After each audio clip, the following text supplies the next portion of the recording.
Seeking forgiveness for murder. When a prisoner meets his victim's widow, an epiphany occurs. A story of redemption through restorative justice. By Lester L. Polk. The drab gray walls amplify the overwhelming sense of enclosure. As you sit in the foyer of the prison visiting room, you know that this day would be as far from normal as any other day you have ever experienced in your multiple decades in prison. This is the day you stop running from your wretched past. With the mask of a tough guy, you have always prided yourself on your fearlessness. After all, you are a murderer, a man guilty of extinguishing human life and plagued with a debt that you can't pay. But now you have an opportunity to finally see the effects of your actions, and you are afraid. "Hello," whispers the mediator in a raspy voice tinged with a slight Midwestern accent. Dressed in a beige knee-length dress, the middle-aged woman shakes your hand and goes on to prepare you for what will transpire during this meeting. You listen carefully until your concentration is interrupted by a myriad of concerns. Can you do this? Do you really have the strength? Can you actually go through with this?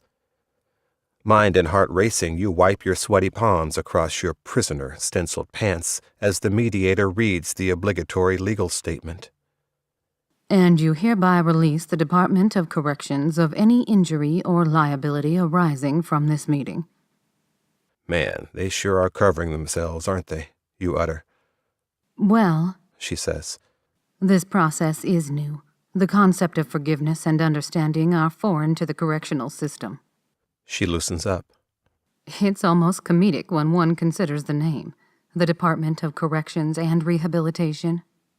She chuckles dryly. Her soft feminine voice calms your nerves, but your underlying fear lingers. The mediator is the exact opposite of you. Ms. Davenport is a petite, demure Caucasian woman. You are a 6'1", 250-pound black prisoner deeply ensnared in the clutches of the criminal justice system, perpetually stamped as violent and dangerous. Ms. Davenport sees through that veneer. She sees beyond the cold, written record of your past and views the present, softer, gentler person who is reaching for help from his core. You relish in the fact that she sees you, racked by decades of guilt and shame, now aching to make amends. From the very first meeting, Ms. Davenport has presented herself as a kind, forgiving, trustworthy human being. You have had numerous meetings with her and feel embraced by the empathetic energy that she so generously provides. From those meetings, you learn of the deep damage you wrought in the lives of your victim's family. You see no reason to distrust her. She's worked tirelessly to get through the governmental red tape to facilitate this rare meeting of restorative justice, which stands in stark contrast to the ever-unforgiving model of vindictive retribution and endless punishment. This restorative process is totally foreign to your way of thinking. On the streets, you were a beast who never forgave nor expected forgiveness. As a prisoner, you have been tucked away, all but forgotten. Your life has been relegated to 4 very close walls dotted with locks all about you, and not an exit light to be seen in the near future, if ever. But you have come to like your life as you have formed it. You have your daily routine. You really have no need or desire for any reminders of your crime, the greatest shame of your life. But Ms. Davenport is persistent, even a bit pushy. So you agree, and begin to mentally prepare for the meeting. While you never expected such an opportunity, your many hours of group and individual therapy have made you ready. After the legal preambles, Ms. Davenport takes your hand. "Okay, we're going in there now. Remember to let me know if it becomes too intense for you." You've been to the visiting room many times before, but it had always been to see someone you were friendly with. But this time you are walking straight towards the gripping fear you have been running from for the past 20 years. You are going to seek forgiveness from the person you harmed. As you sit down, you realize that your victim's widow, Mrs. Henderson, is standing directly in front of you. While you sit there, motionless, barraged by a torrent of emotions, an unusual thing occurs. Mrs. Henderson holds out her hand, insisting that you shake it. The gesture takes you by surprise and eases your mind. You remember the attitude that she so visibly and understandably displayed towards you during your trial. You stand and oblige, hesitantly. It is certainly a far cry from when you first met Mrs. Henderson. You were full of ignorance and unresolved anger when you agreed to participate in a robbery that resulted in the death of Frank Henderson, Mrs. Henderson's husband. That delinquent you is a perversion to who you are today. Every time you think about who you should truly have been, the potential that you had, and the reality of the act you committed, storm clouds rain shame upon you. There was a time when you were one of the most promising stars in your family.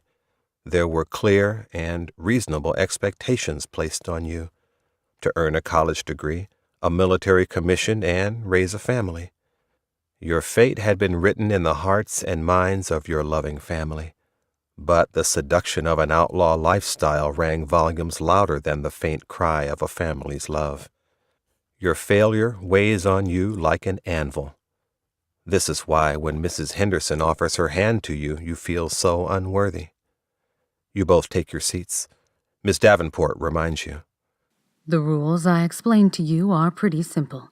We will allow each other the opportunity to speak before interjecting or commenting. You each nod in agreement. Mrs. Henderson, her face serious, initiates the meeting with a request in a tone that is not angry, but affable, yet firm. Tell me, in your own words, the events that led you to be in my bedroom that horrible evening. Her brown eyes focus expectantly into your own. You seek to avoid her gaze and look down. After a long pause, you feel at ease enough to respond. You reluctantly begin to recount the events that extinguished one life and marred so many others. You tell her you were involved with a group of people who were not really what you would call friends. You were from the same neighborhood, but an outsider. You had heard that they were making a great deal of money from robberies. You only saw the potential money. Never did you imagine that things could go terribly wrong. When you met up with these guys, you told them you wanted in. Mrs. Henderson holds your eyes intensely, yet she's clearly disconnected. You can see that she does not understand, to any degree, the subculture you're describing. Determined, you try to explain. Then you move on to the events of that night and tell her that her house was chosen at random.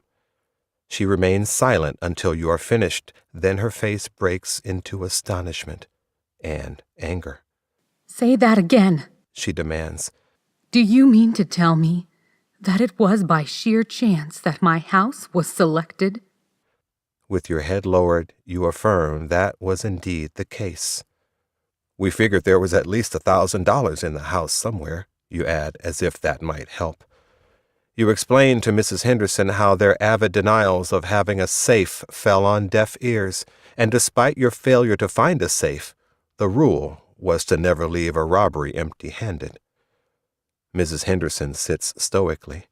The eerie few moments seem like a lifetime. Her silence amplifies your terror and shame as they return to haunt you with a vengeance. You want to run and hide, but you feel like a fly caught in a web, unable to extract yourself. You look to Ms. Davenport. She offers a reassuring nod. Following a long silence, you ask Mrs. Henderson, "Can I read a letter that I wrote to you as part of my therapy? I call it Victim's Shoes. I wrote it as if you were writing it to me, about the trauma and devastation that my actions caused." Mrs. Henderson agrees. You begin to read, holding the letter close to your face as a shield. You don't feel worthy to look Mrs. Henderson in the eye. Dear Mr. Polk, allow me to introduce myself. My name is Ashley Henderson. I am the widow of Frank Henderson, husband and father to our 2 beautiful girls. He was a successful businessman, community leader, and the love of my life. That was the man who disappeared from my life. Now I know you did not pull the trigger of the gun that killed him, but I hold you to the same judicial standards as the killer because, as they say, in for a penny, in for a pound, and you are culpable. I want you to understand that I am not using this opportunity to place additional guilt in your life, but you need to realize that on June 14, 1991, you stole more than my husband, $4,000, and the innocence of my children. You stole my life. You stole my dreams, my peace of mind, my quiet moments, my family gatherings. The list is endless. For weeks, months, and years, I had no time to grieve because I had to bury my husband, attend to my heartbroken children, and deal with your trial. When I was finally able to grieve, I just wandered around the house like a ghost in a graveyard. I haunted Frank's closet. I opened drawers and cabinets and touched his shirts and jackets, burying my face in his clothes, breathing in his scent. Sometimes I would shut myself in our room and hold the last pictures of us together and weep. The pain was not mine alone. My daughters, Lisa and Deborah, lost their father. Deborah gave birth just days after her father's death, so Frank never got a chance to see his grandchild. The child grew up without having the wisdom of a loving grandfather. Lisa got hammered the worst of all. As you know, Frank died in her arms. The object of her love and safety bled out in front of her. Can you possibly imagine the thoughts that ran through her mind then and the utter feelings of hopelessness that stayed with her? So much so that she turned to drugs and troubles of all kinds, trying to numb her pain. Don't fool yourself into thinking those 48 horrifying minutes are long gone. For Lisa, seeing a black man would trigger the tragedy all over again. The anger, the hate in your voice has stayed with her as well as with me to this day. I was a youth activist in juvenile hall before you and your gang violently entered my life, and even after your actions I found that work to be my life's calling, especially after I found out that you all were teens. I hear that you have changed your life, and you now serve the Lord God. Well, I prayed for that to happen. I am glad that your soul has received forgiveness. I, too, offer you my forgiveness. I no longer hold you in the context of our tragic meeting. I truly believe you are sorry for what you did. You have my forgiveness, and I wrote this letter to let you know that. You lower your shield, and to your surprise, tears are streaming down Mrs. Henderson's cheeks. As she wipes them away, she lifts her head and says, You actually get it. I just wanted to know if you understood. That means so much to me. Your mind seems dim, numb, but your mouth moves on its own. I'm so sorry. I can only express to you that since that horrifying night I have spent my life trying to be the exact opposite of the boy who destroyed your life that shameful day. With nurturing kindness on her face, Mrs. Henderson says, We all need forgiveness because we are all sinners. If there was anything I could do to earn my righteousness, then I would not need Jesus. But we all need salvation. Besides that, I would like to offer you my friendship. Your eyes light up like lanterns amid your tears. She continues, I would like for us to get to know one another. I think it would be a Jesus-like ending to this tragedy. Besides, we might as well be friends now, because we'll be together in heaven for eternity. I truly believe that is what the Lord would want. In this life, misfortune happens to us, but what we do with it is the test. You absorb with bewilderment what Mrs. Henderson is saying. After a moment, you say, I will indeed be your friend, and I consider your friendship a gift from God. As the meeting continues, the heaviness you carry to it evaporates.